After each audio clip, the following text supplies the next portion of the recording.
eru 2 dagar í leik á móti Belgíu. Hvernig svona líst þér á þetta nokkuð fyrir leik? Ég er svo sem lítið búinn að vera en bara örugglega ágætlega. Ég horfði á æfingu í gær og á mikið tempó og mikið aggressiveness og bara lítur ágætlega út, þannig séð sko. Við erum alltaf búin að spila á móti þessu belga liði svona merkilega oft síðustu ár. Hvað er eitthvað breytt eða hvernig eru möguleikarnir á móti?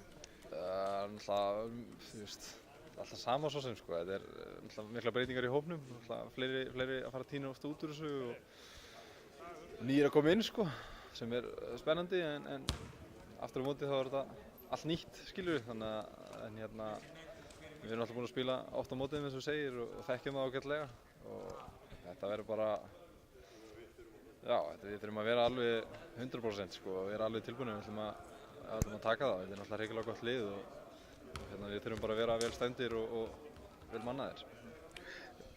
Hópurinn sem er samankominn, náttúrulega fínn hópur, vantar Martin. Hvernig er svona staðan heilt yfir á hópnum þar sem þú hefur verið með?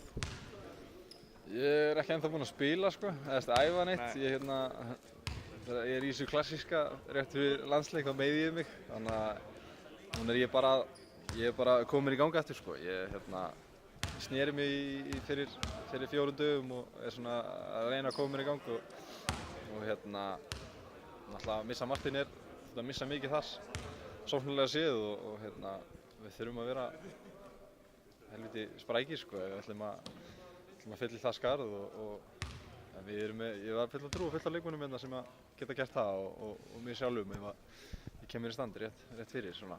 Þurfum við eitthvað áhyggjur af þér fyrir þennan leik? Nei, það held ég ekki. Ég var í myndatöku í dag og þetta kemur í ljós bara í kvöld.